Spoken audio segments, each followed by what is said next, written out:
أعوذ بالله من الشيطان الرجيم. بسم الله الرحمن الرحيم. الحمد لله رب العالمين بارئ الخلائق أجمعين. أشهد أن لا إله إلا الله الملك الحق المبين، وأشهد أن سيدنا ونبينا ومولانا محمد المبعوث رحمة للعالمين وعلى آله الطيبين وأصحابه المنتجبين. رب اشرح لي صدري ويسر لي أمري واحلل عقدة من لساني يفقه قولي. سبحانك لا علم لنا إلا ما علمتنا innaka antal alimul hakim. Ibu-ibu yang kami muliakan, assalamualaikum warahmatullahi wabarakatuh. Alhamdulillah, pada pagi hari yang berbahagia ini kita masih dijumpakan oleh Allah untuk melanjutkan pengajian kita, yang dalam kesempatan ini saya ingin sama-sama kita memulai dengan sebuah firman Allah di dalam surah Ali Imran ayat 200.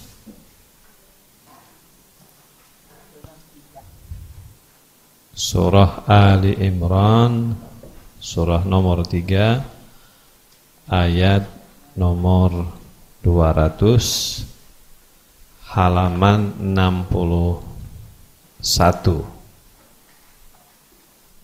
A'udzu billahi minasyaitonir rajim. Bismillahirrahmanirrahim. Ya ayyuhalladzina amanu isbiru wasabiru warabitu wattaqullaha la'allakum tuflihun. Hai orang-orang yang beriman, bersabarlah kamu dan kuatkanlah kesabaranmu dan tetaplah bersiap siaga dan bertawakal dan bertakwalah kepada Allah supaya kamu beruntung. Ibu-ibu yang sangat saya muliakan, ayat ini adalah ayat Al-Quran yang memberikan kepada kita 4 kiat untuk kita bisa meraih keberuntungan. Manusia adalah makhluk yang takut rugi dan selalu saja ingin mengejar sesuatu yang menguntungkan. Ibu mau nggak rugi, Bu? Mau nggak kekurangan sesuatu? Enggak. Yang namanya manusia pasti mau untung, tidak mau rugi, ya. Atau dalam bahasa yang lain, manusia itu selalu mengejar sesuatu yang dianggapnya bermanfaat, dan manusia akan lari dari sesuatu yang dianggapnya mudarat atau tidak bermanfaat. Betul, Bu, ya? Orang mengeluarkan uang karena dia yakin dengan mengeluarkan uang itu dia bisa memperoleh keberuntungan. Ibu-ibu, kenapa keluarkan duit untuk membeli kosmetik?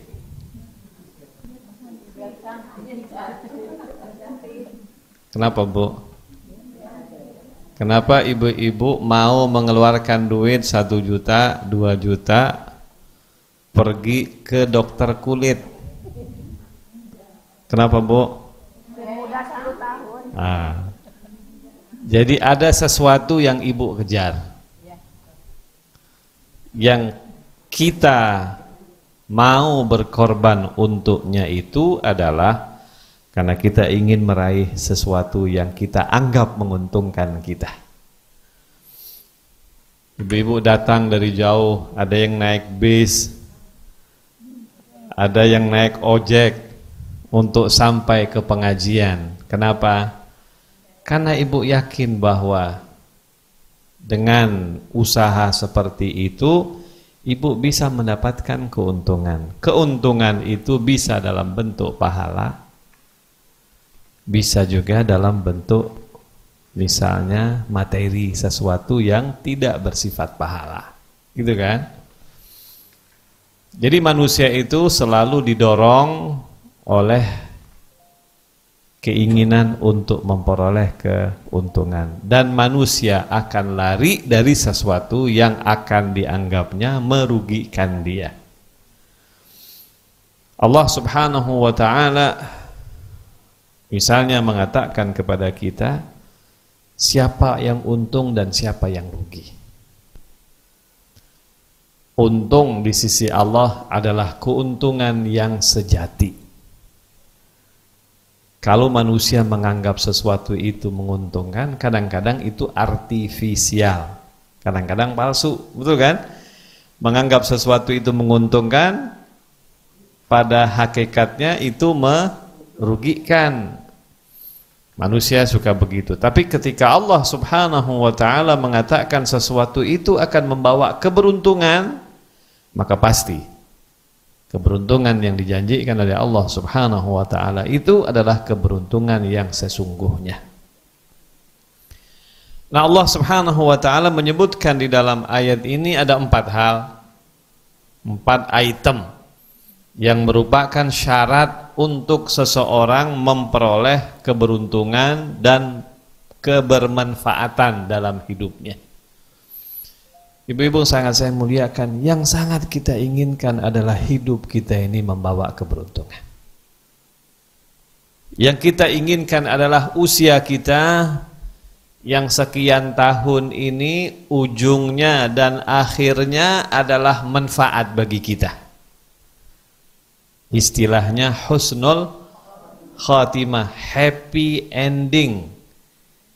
Endingnya itu happy, gitu kan, Bu? Ujungnya itu happy, maunya begitu, ya kan? Itu namanya husnul khatimah. Ujungnya itu menggembirakan, ujungnya itu benar-benar membahagiakan kita, maunya begitu. Allamah Tabatabai rahmatullah alaih pernah mengatakan hidup manusia ini awal dan akhirnya katanya hanya ada 4 kemungkinan. Allamah Tabatabai dalam tafsir Al-Mizan mengatakan kehidupan manusia ini awal dan akhirnya hanya ada 4 kemungkinan. Kemungkinan yang pertama, ada orang awalnya baik, akhirnya buruk. Na'udzubillah min dzalik. Ya kan?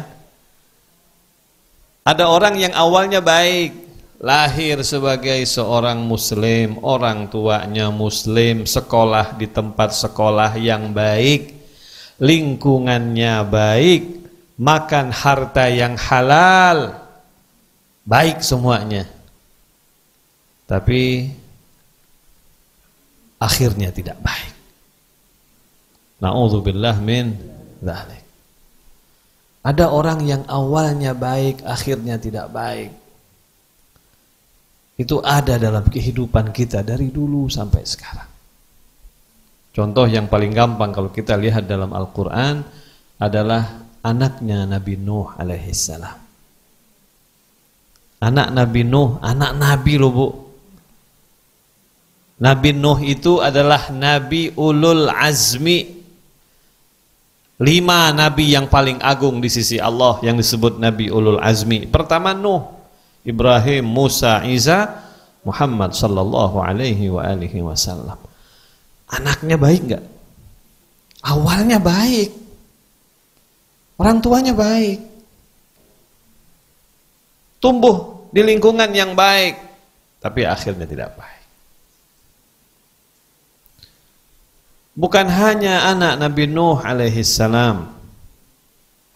Di zaman Nabi ada sebagian orang-orang yang hidup juga seperti itu. Na'udzubillah, na'udzubillah, na'udzubillah. Orang yang memerangi Imam Husain di Karbala. Sahabatnya Imam Husain pada waktu kecil. Seperti Umar bin Sa'ad. Umar bin Sa'ad yang menjadi panglima, komandan lapangan, yang memerangi Imam Husain adalah teman Imam Husain alaihissalam.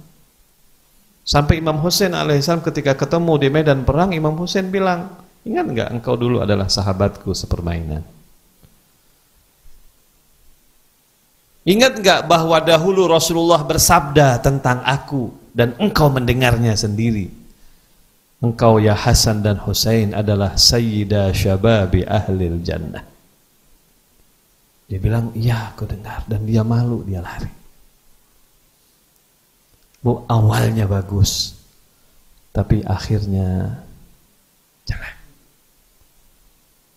Mudah-mudahan Allah lindungi kita, insya Allah. Karena ibu-ibu, alhamdulillah kita bersyukur kepada Allah, karena awal kita bagus-bagus. Ayah kita bagus, ibu kita bagus, keluarga kita bagus. Dan sampai sekarang alhamdulillah kita masih bagus. Mudah-mudahan sampai akhir hayat kita bagus insyaallah. Allamah Tabatabai berkata, ada orang yang awalnya baik, akhirnya buruk. Ada sebaliknya katanya, ada orang yang awalnya buruk, akhirnya baik. Ada juga kehidupan seperti itu. Lahir dari orang tua yang non-muslim, lahir daripada orang tua yang tidak beriman kepada Allah, tumbuh di sebuah lingkungan yang tidak beriman kepada Allah, awal yang buruk.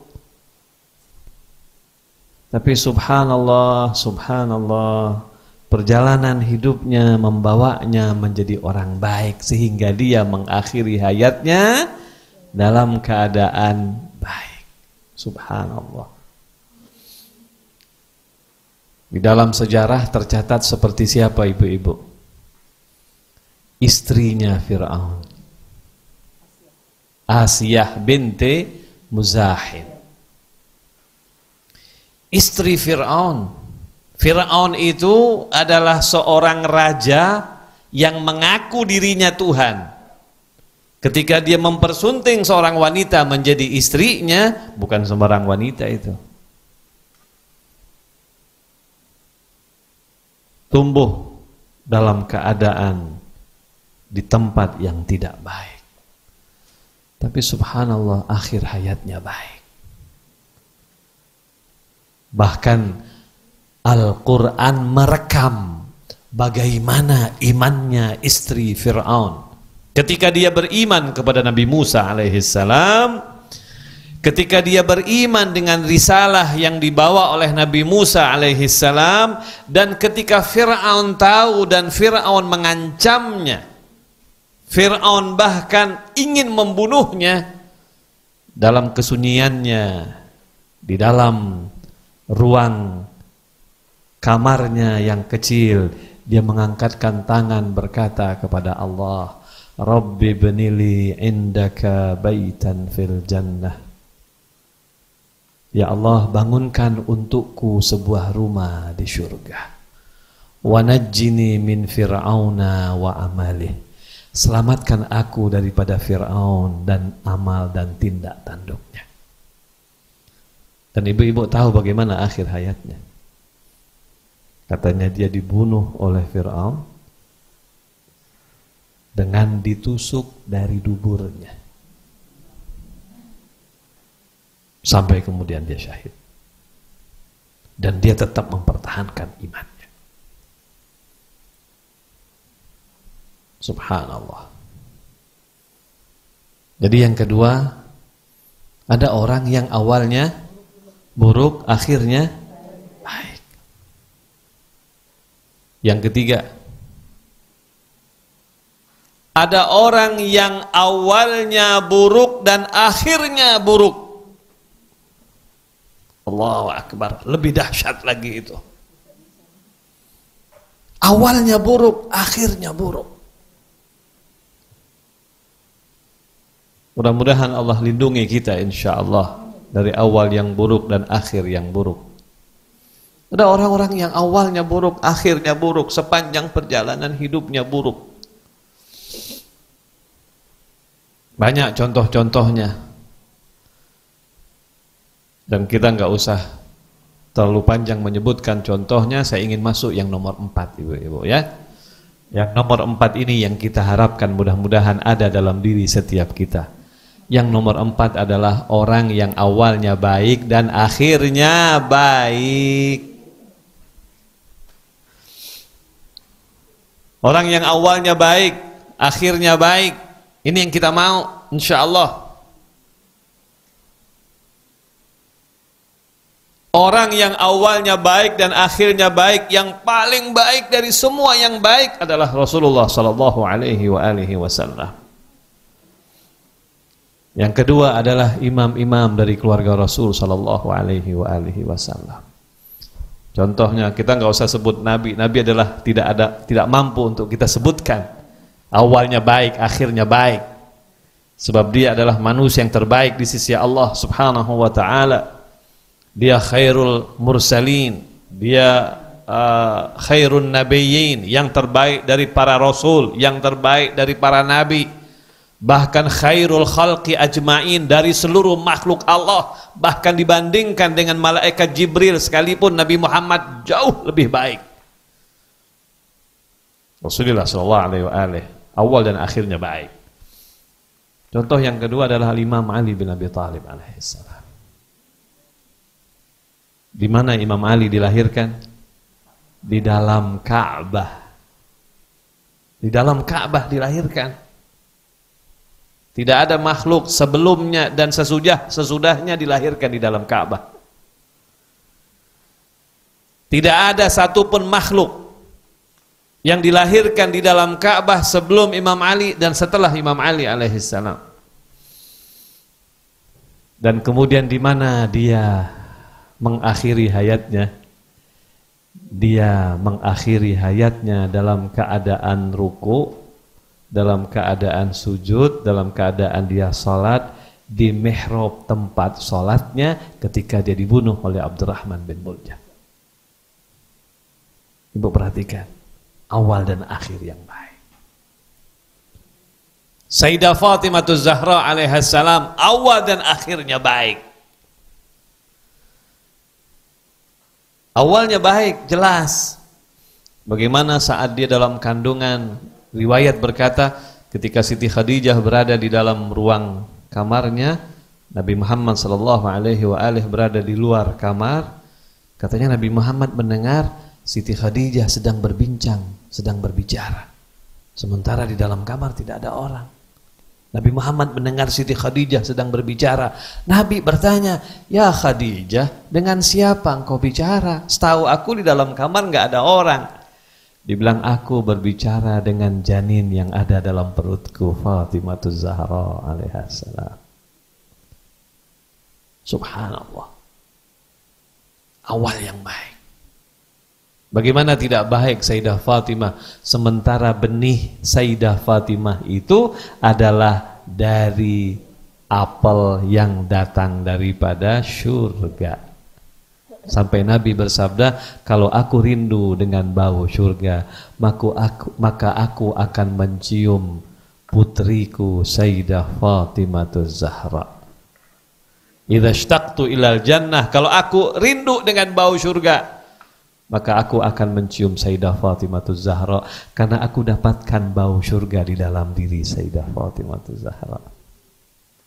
Sampai Nabi menyebutnya dengan istilah apa? Tufahatul Firdaus. Firdaus itu nama apa ibu-ibu? Nama surga. Tufaha artinya apel, apel surga. akhir hayat Sayyidah Fatimah alaihissalam, syahid di jalan Allah subhanahu wa ta'ala. Ala kulli hal ibu-ibu, ini sebuah keberuntungan yang luar biasa. Ketika awalnya baik, akhirnya baik. Kita minta mudah-mudahan hidup kita seperti itu insya Allah. Ibu, saya bersyukur sama Allah. Semua kita bersyukur sama Allah. Kita dilahirkan dari keluarga yang baik-baik. Ayah kita baik, ibu kita baik. Ya, kita juga tumbuh di lingkungan yang baik. Pastikan akhir hayat kita juga baik. Pastikan itu. Bagaimana kita bisa membangun akhir hayat yang baik? Harus kita mulai benar-benar. Sejak kita sehat, sejak kita masih ada di dunia ini. Lakukan sesuatu yang baik. Karena kalau kita melakukan sesuatu yang baik, insya Allah kebiasaan yang baik itu akan membawa kita sampai akhir hayat. Ibu-ibu, orang tidak akan pernah bisa berubah dalam waktu sekejap mata. Imam Khomeini rahmatullah alaih dalam kitabnya Arba'una Hadithan, 40 hadis itu, ibu-ibu bagus tuh baca kitab Imam Khomeini ya, sekali-sekali di rumah ibu-ibu ambil buku yang judul bukunya 40 hadis Telaah Imam Khomeini. Itu buku yang paling banyak merubah hati orang, itu buku. Saya banyak baca buku tentang tasawuf, banyak baca buku tentang akhlak, tapi tidak ada satu buku yang lebih berpengaruh kepada saya dari sisi akhlak ketimbang bukunya Imam Khomeini yang judulnya 40 hadis Telaah Imam Khomeini. Bu, baca buku itu. Sempatkan baca buku itu. Ya Bu ya, 40 hadis. Enggak tebal Bu, kira-kira 600 halaman kok. Ibu baca itu insya Allah, kalau ibu baca serius, satu hari satu hadis saja baca. 40 hari selesai. Satu hadis. Satu hadis, satu hari. Misalnya yang pertama Imam Khomeini bicara tentang syirik. Paling 3-4 halaman gitu. Kedua tentang riya, paling 6 atau 8 halaman. Bacanya pelan-pelan. Jangan seperti kita baca koran. Baca pelan-pelan, masuk ke dalam hati, sebab dia berbicara dari hatinya. Syahid Murtadha Mutahhari cerita, waktu Imam Khomeini ngajarkan materi itu, mengajarkan tentang hadis itu di kelas akhlaknya, Mutahhari bilang, kami ketika mendengar Imam Khomeini mengajar tentang akhlak ini, begitu besar pengaruhnya di dalam hati kami, sampai 1 minggu ke depan pengaruh itu masih ada. Sehingga kami dalam masa 1 minggu sepertinya kami dituntun oleh Imam Khomeini untuk tidak melakukan sesuatu yang buruk. Karena pelajaran 1 jam atau 1,5 jam Imam Khomeini itu. Ibu-ibu kalau baca buku itu pelan-pelan, baik-baik, hayati betul-betul, saya yakin hadis yang Imam Khomeini bahas di situ pasti akan bisa meluruskan hati kita. Sehingga kita nggak berani macam-macam. Kita ini ibu-ibu katanya seperti kuda liar yang perlu ada satu apa? Satu kendali yang mengendalikan. Hidup kita ini di dunia liar. Kita bisa ke kanan, kita bisa ke kiri. Mata kita bisa kemana-mana, telinga kita bisa kemana-mana, benar nggak? Si Fulan ngomong A, kita bilang A. Fulan ngomong B, kita bilang B. Mata kita ketika melihat butik biru, ketika melihat restoran enak merah, ketika melihat tawaran kredit hijau. Bu, banyak kendali yang ingin membawa kita, betul kan? Hidup kita begitu. Kita perlu kendali. Dan kita sendiri nggak mampu mengendalikan sebab kita nggak punya ilmunya. Nah, salah satu kendali yang paling bagus berdasarkan pengalaman saya adalah buku Imam Khomeini yang berjudul 40 hadis. Baca itu bagus-bagus. 40 hadis nggak banyak-banyak, Ibu. Ibu nggak diminta untuk membaca 100 hadis, cuma 40 hadis saja. 40 hadis. Satu hari berapa hadis, Bu? Satu aja baca, jangan banyak, jangan lebih. Tapi khususkan bacanya di waktu Ibu punya waktu. Jangan bacanya di sela-sela. Jangan sambil nonton TV baca. Pas iklan baca, pas lagi sinetron itu nggak ada gunanya itu. Bacanya benar-benar. Subhanallah ibu-ibu, kita ingin hidup kita yang liar ini bisa dikendalikan. Yang mengendalikannya itu adalah hadis-hadis Nabi, hadis-hadis keluarga Nabi sallallahu alaihi wasallam. Kenapa Ibu? Karena tidak ada jaminan akhir hayat kita itu bagus, nggak ada jaminan. Bu, anak Nabi Nuh aja bisa su'ul khotimah. Benar kan, Bu? Anak Nabi ulul azmi saja tidak ada jaminan akhir hayatnya bagus, belum tentu diri kita dan belum tentu anak kita. Na'udzubillah, thumma na'udzubillah. Bu, kiai tidak pasti anaknya kiai. Ibu yang soleha tidak pasti anaknya itu yang soleha. Kita perlu mengendalikan itu, dan yang bisa kita jadikan sebagai kendali itu adalah hadis-hadis Nabi dan keluarga Nabi sallallahu alaihi wasallam. Nah, ibu-ibu yang sangat saya muliakan, jelas ya Bu ya, kita ingin awal yang baik, akhir yang baik. Nah, sekarang gimana caranya? Ini ayat ini mudah-mudahan membantu kita. 4 kiat. Yang pertama apa? Ya ayyuhalladzina amanu isbiru. Sabar. Jadi sabar itu harus kita jadikan sebagai kendali kita. Ibu nanti baca dalam buku Imam Khomeini itu tentang sabar, luar biasa. Sabar, sabar, sabar. Al-Imam Al-Ma'sum alaihimussalam berkata, Ibu ya, katanya dalam hidup ini ada 2 sayap yang kita harus punya. Kita ini, manusia ini katanya bagaikan burung yang terbang. Burung gak akan bisa terbang kalau satu sayapnya patah. Betul kan? Baru bisa terbang kalau 2 sayapnya berfungsi dengan benar. Hidup kita sebagai seorang muslim, kalau ingin sampai kepada tujuan, 1 sayap yang harus kita punya adalah sabar. Sabar. Saya suka memberikan contoh yang gampang, Ibu. Bedanya antara sholat yang diterima dengan yang tidak diterima itu adalah sabar. Orang kalau sholatnya khusyuk pasti sabar. Kalau dia tidak sabar, sholatnya khusyuk enggak, Bu? Orang kalau sabar, bacaannya benar, pelan, berdirinya juga tomak nina, rukuknya juga tomak nina, enggak dikejar-kejar, enggak terburu-buru, sabar dia sholat. Insya Allah sholatnya khusyuk dan diterima oleh Allah Subhanahu wa Ta'ala. Tapi kalau nggak sabar, Ibu, pernah lihat orang yang sholat yang seharusnya 5 menit jadi 3 menit? Yang seharusnya 5 menit jadi 3 menit.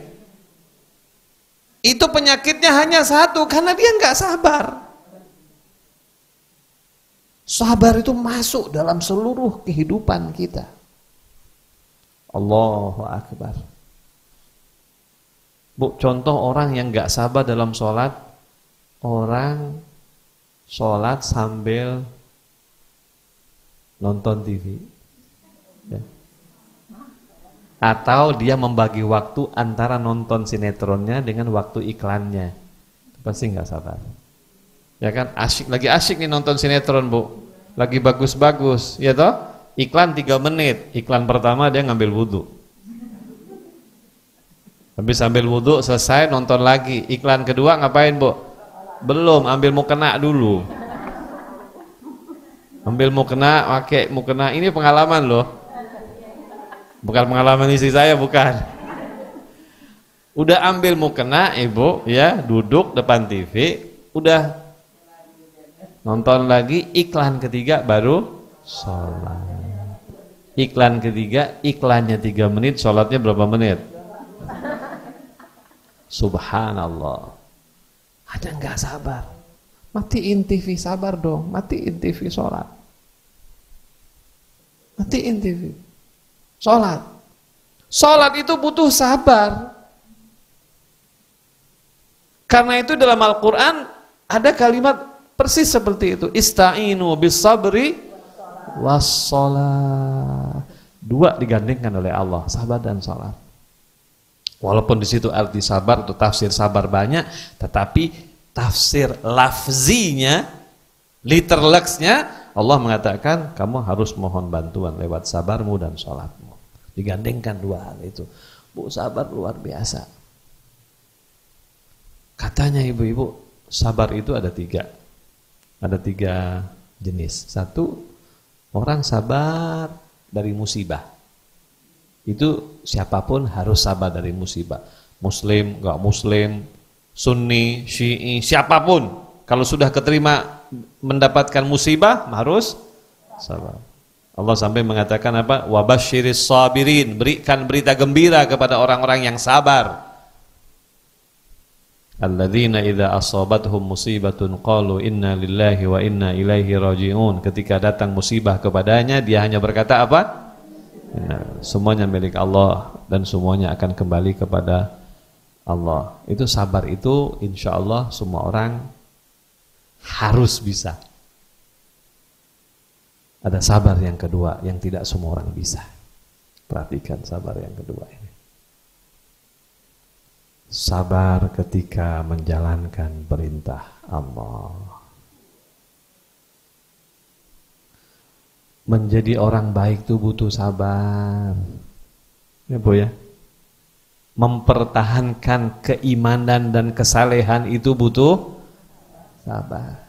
Bu, menjadi orang baik butuh sabar.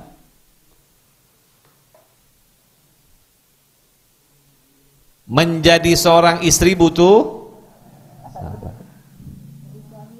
Menjadi seorang suami butuh sabar. Cepat-cepat ibu bilang, menjadi seorang suami.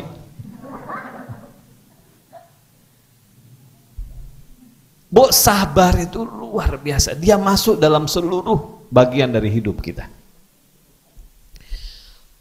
Butuh kesabaran ketika menjalankan sesuatu yang baik. Seperti saya tadi contohkan.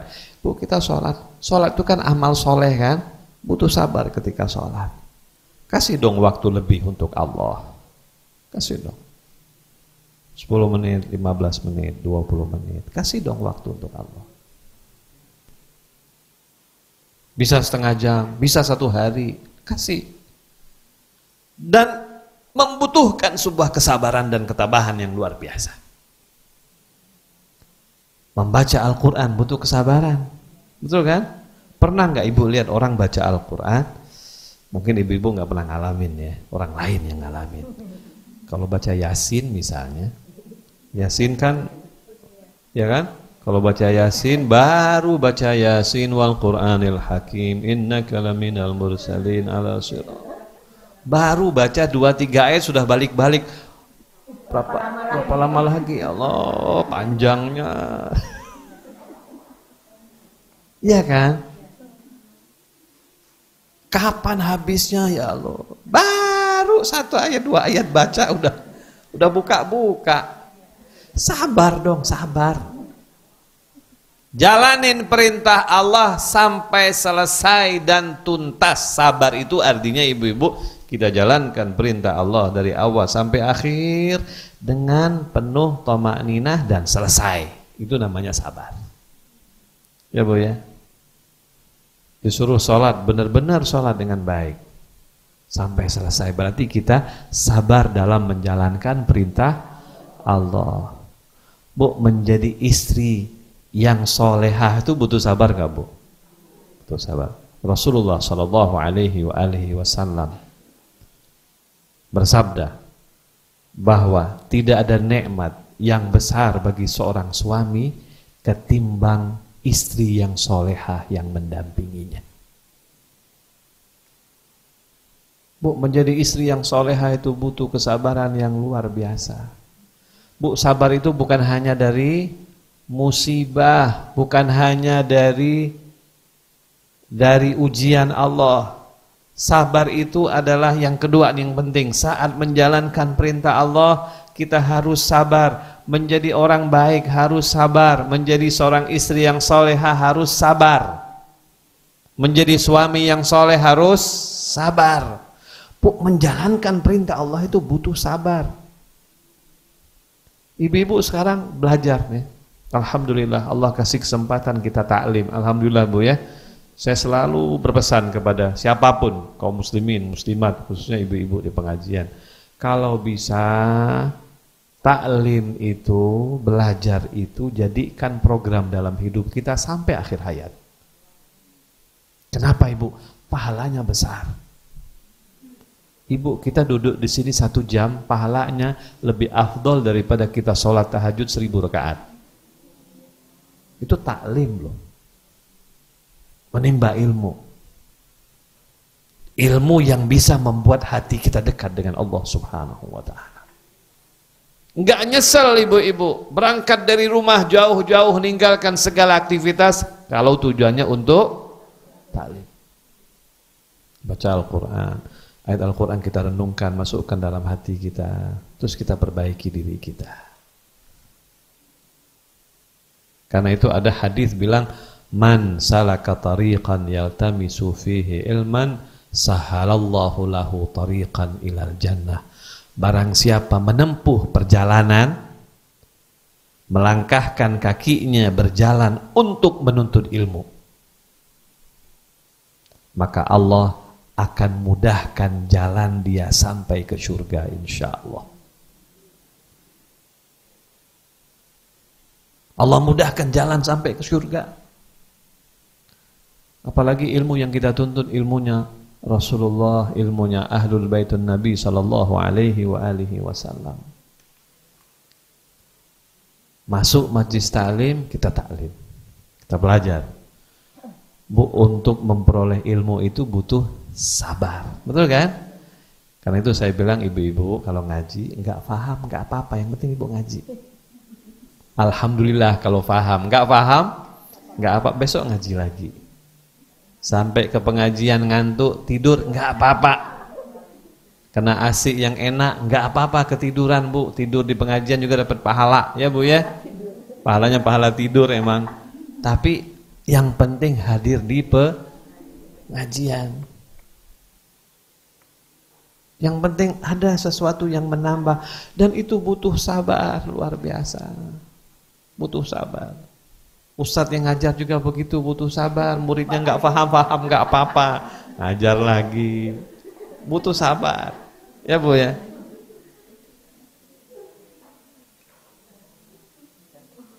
Kalau ibu-ibu cepat paham jadi ustazah semua, nanti ustadz nggak punya lagi muridnya.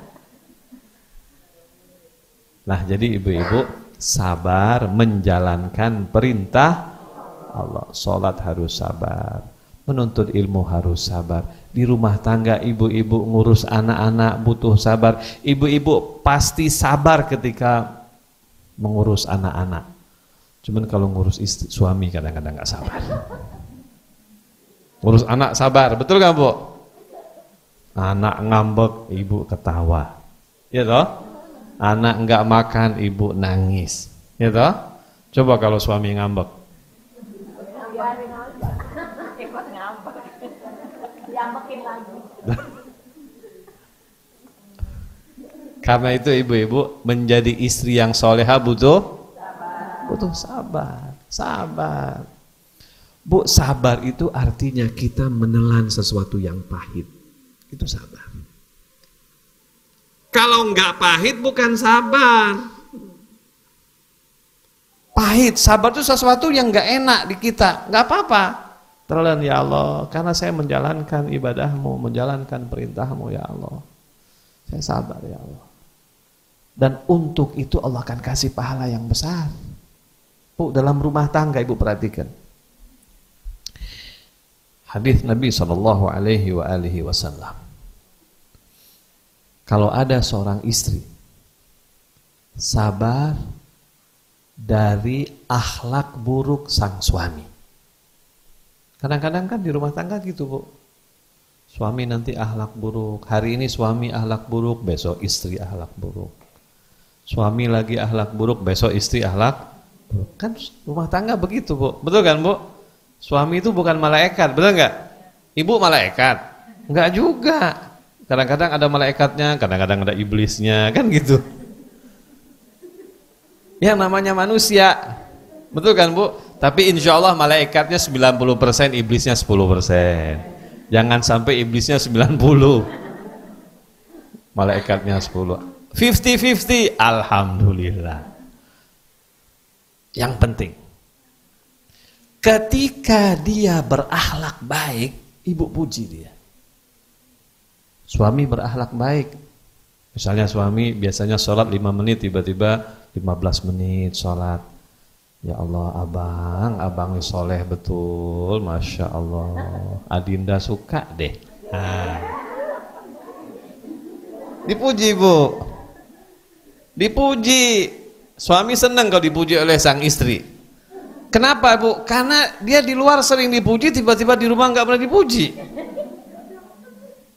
Tiba-tiba istri yang memuji, subhanallah. Nah, ibu-ibu, kalau dia berakhlak baik, kita puji. Kalau dia berlaku baik, kita puji. Kalau dia berakhlak buruk, kita sabar. Sabar. Sampai Nabi bersabda, kalau ada seorang istri yang sabar dari akhlak buruk sang suami, Allah akan berikan pahala kepada si istri ini seperti pahalanya Asiyah, istrinya Fir'aun. Ibu-ibu perhatikan tuh. Tadi kita cerita tentang Asiyah, istrinya Fir'aun. Bagaimana dia sabarnya dari suami yang sangat zalim.